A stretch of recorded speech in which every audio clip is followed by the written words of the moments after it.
Pilipinas, magandang araw po sa inyo, Luzon, Visayas at Mindanao. May napansin na naman tayo ka-coffee. Bakit mukhang mga DDS ang mahilig talagang gumawa ng mga fake news, gumawa ng paninira? Itong mga DDS, napansin ko kasi parang naging sunod-sunod. Kung hindi si PBBM babanatan nila ibang tao, may binabanatan na naman po itong mga DDS. Halimbawa si Jay Sonsa. Ang mga tulfo ang punteriya nila ngayon, ka-coffee. At yung iba pa, nagtatago sa mga pangalan, no? Bakit masyado kayong threatened sa mga tulfo? Bakit?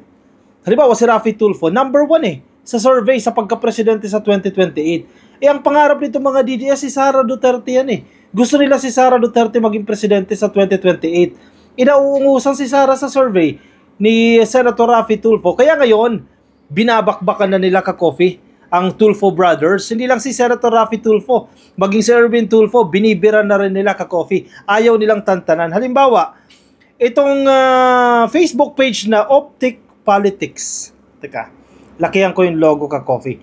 Optic Politics. Yan, nagpapakalat din niya ng ng mga... Actually, parte pa rin siya ng fake news Optic Politics. Mga lumang issue na paulit-ulit na naresolba na. Siyempre, kung hindi mo alam yung issue, iisipin mo, totoo nga yung sinasabi nitong Optic Politics, no? Na si Raffy Tulfo hindi totoong Pilipino. At nag-file sila ng co-warranto, may petition sila na dapat tanggalin daw po sa pagkasenador itong si Senator Raffy Tulfo dahil hindi naman siya ganap na Pilipino. Sige, basahin natin ka-coffee. At supalpalin natin ito ng ruling ng SET ka-coffee na final na and executory ito. Hindi mo na pwedeng i-apila na wala kayong patunay. Hindi sapat yung inyong mga ebidensya na nagsasabing hindi Pilipino si Senator Raffy Tulfo. Sige, isa-isahin natin ito ka-coffee. Dito muna tayo sa sinasabi ng Optic Politics. Mahaba itong kanilang post, ka-coffee, pero doon tayo sa gist.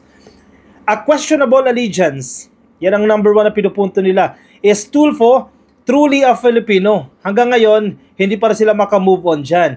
Pilipino ba talaga si Tulfo? May ruling na dyan At the heart of the controversy is the allegation, tinan mo sa term pa lang is the allegation. Allegation nyo, patunayan ninyo. Ginawa na nila ka-coffee, sinubukan nilang pinatunayan yan, pero hindi sila nagsucceed dyan. At the heart of the controversy is the allegation that Tulfo is not a Filipino citizen, but an American. Amerikano daw po si Tulfo. Kaya nag-file sila ng warranto petition dyan, ng co-warranto. Anong ibig sabihin ng co-warranto ka-coffee? By definition, it is a legal action that determines whether a person has the legal right to hold a public office or corporate position. Kumbaga, deserve niya ba na hawakan yung posisyon na yan? O baka hindi dapat siya dyan? O wala siyang authority? Galing po yan sa salitang Latin na ang ibig sabihin ay by what warrant or by what authority. Yan po ang ibig sabihin ng co-warranto. Yan po yung final nila dyan. Ito, so palpalin natin ito ka-coffee ng ruling kasi mapapahiya itong mga tao na ito. Sige.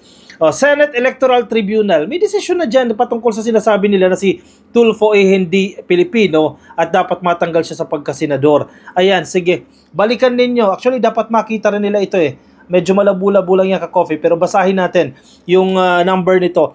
Senate Electoral Tribunal Case Number 001-23. Ayan, pwede nyong i-google yan ka-coffee. SET Case Number 001-23. Ito po ay promulgated September 5, 2023. At basahin natin ka-coffee yung resolution na ito. Resolution number 23-01. Ano yung pinakanilalaman ng resolution na ito? Mahaba-haba. Basahin natin bear with me ka-coffee at basahin natin ito. This tribunal must exercise extreme caution in disqualifying a sitting senator who has been shown to be one of the leading choices of the electorate. Biruin mo na. isa siya sa leading options ka-coffee. Isa siya sa may pinakamaraming boto na hinalal. Tapos gusto niyong tanggalin? Gusto niyong matanggal sa kanyang pwesto? O dapat daw mas maging maingat. The tribunal must exercise extreme caution in disqualifying a sitting senator who has been shown to be one of the leading choices. Ang signatory dito ka-coffee ay sina Marvic Mario Leonen. Alam niyo naman kung gaano kahigpit yan ka-coffee. Senior Associate Justice. Siya po ang chairperson ng SET. Signatory din ka-coffee dito ang Associate Justice na si Ramon Paul Hernando at si Associate Justice Henry Jean Inting. At ganoon din po yung ilang senador na pwede nyong balikan ka-coffee.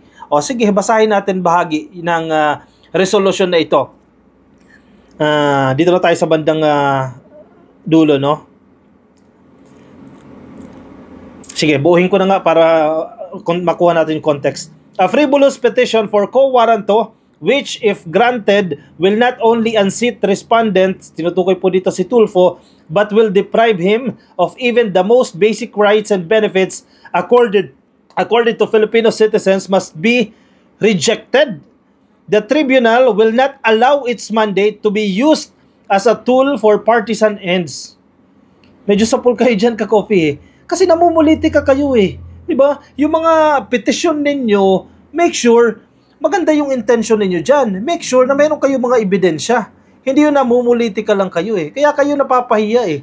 Kasi hindi naman matibay yung mga ebidensya ninyo. Hindi nyo naman kayang patunayan. Ganyan din ginagawa ninyo kay PBBM eh. O napapahiya tuloy kayo. Kasi binabasahan kayo ng mga ruling, binabasahan kayo ng mga provision para i-debunk, ibasura yung inyong mga claims. The tribunal will not allow its mandate to be used as a tool for partisan ends. It will not shirk from its constitutional mandate to determine the ineligibility of a member of the Senate, provided that the allegations are sufficiently backed by evidence. Ayan, aligasyon kayo ng aligasyon, hindi naman sapat yung ebidensya ninyo. O hindi pahiya kayo dyan.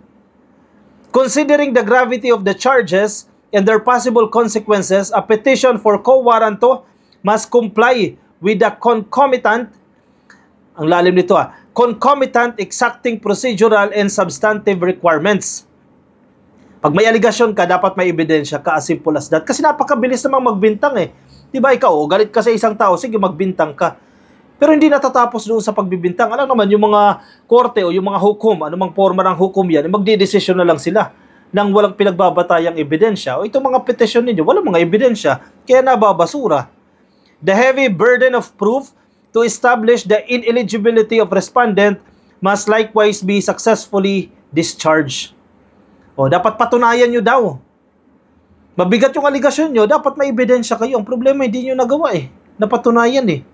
Clearly, however, petitioners failed to discharge their burden of proving that respondent Rafi Teshiba Tulfo is not a Filipino citizen. Sa pool. O ba't inulit-ulit nyo pa? Kailan pa to? Ang petsa nitong ka-coffee resolution na ito ay September 5, 2023 pa.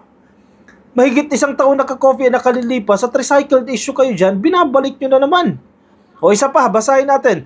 Clearly, however, petitioners failed to discharge their burden of proving that respondent Rafi Teshiba Tulfo is not a Filipino citizen. Hindi nyo napatunayan na siya ay Amerikano. E di pahiya kayo dyan. Accordingly, the petition for quo warranto is dismissed for being insufficient in substance. Wala daw laman. Yung aligasyon ninyo ka-coffee. So ordered. O yan, check ninyo. I-verify ninyo. Nilagdaan po yan ni Senior Associate Justice Chairperson ng Set ka-coffee, si Marvic Mario Victor Leonen. Alam naman natin, hindi naman questionable ang credibility nito. Baka sabihin ninyo, binayaran din si Leonen. O, lumagda din po si Associate Justice Ramon Paul Hernando, si Associate Justice Henry Jean Inting, at ang ilang mga senador. Pwede nyo balikan yan. O, ulitin ko ulit yung number ha, para i-check ninyo anong resolution yan. Senate Electoral Tribunal or SET case number 001-23. Oh, ito pa. Oh, ano yan? Ka-coffee 2023 yan ha. Ito, mayroon pang ipinost din noong June 19, 2024. Ito yung mas luma ka-coffee. Nasa Senate Electoral Tribunal din yan. Pwede nyong i-check yan. Available po yan online. SET issues resolution and entry of judgment in case number 001-23. Oh, sige, basahin natin ka-coffee. Ano yung nilalaman nito?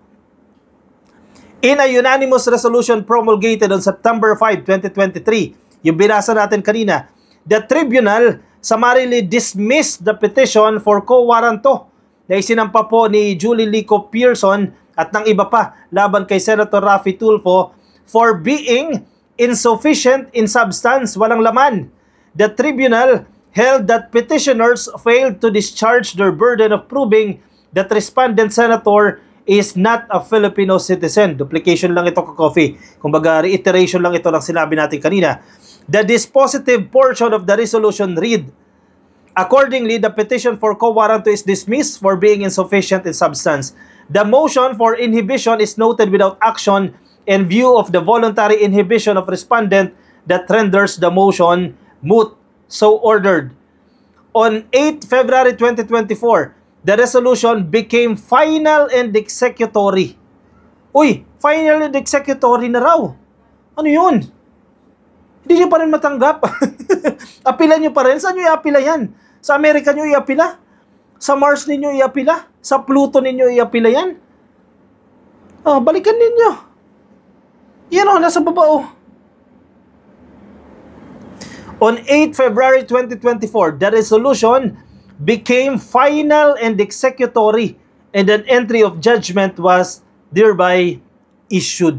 Final and executory. Oh, Pilipino si Tulfo? O American? Sabi sa set sabi sa ruling ng Senate Electoral Tribunal, siya po ay Pilipino. Yung nag-aligasyon sa kanya na siya ay Amerikano, hindi napatunayan na siya ay Amerikano. Diba? Napapahiya kayo dyan. Kasi di nyo napapatunayan.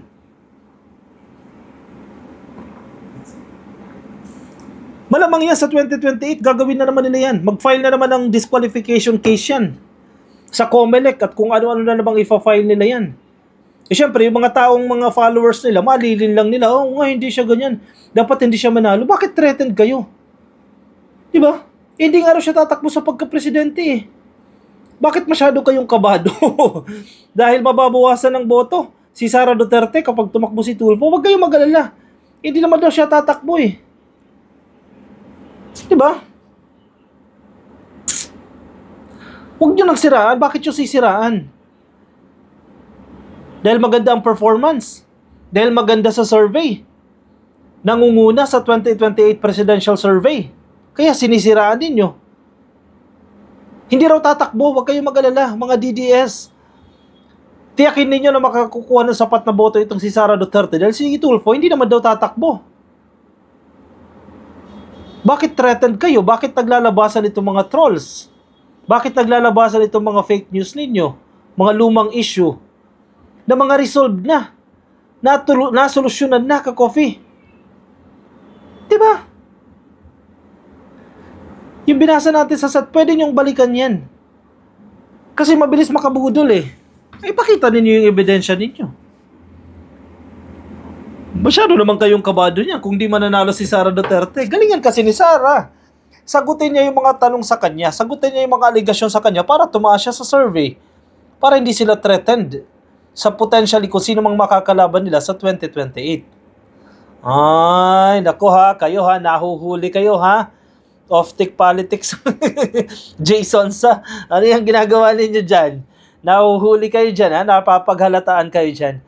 O siya, sige, ikomento ang inyong opinion, ang inyong reaksyon dyan sa ating comment section para mabasa po yan ng iba natin mga ka-coffee, yung mga nasa Facebook. Pasukin na lang ka-coffee, like and follow, yung mga nasa YouTube, click lang po na subscribe dyan sa baba at hit nyo na rin po yung notification icon para kayo po updated din sa ating mga bagong upload. Maraming salamat po sa mga sumama. Ingat kayo ka-coffee. Nasa bad po kayong panig ng daigdig. Bye-bye. Good night.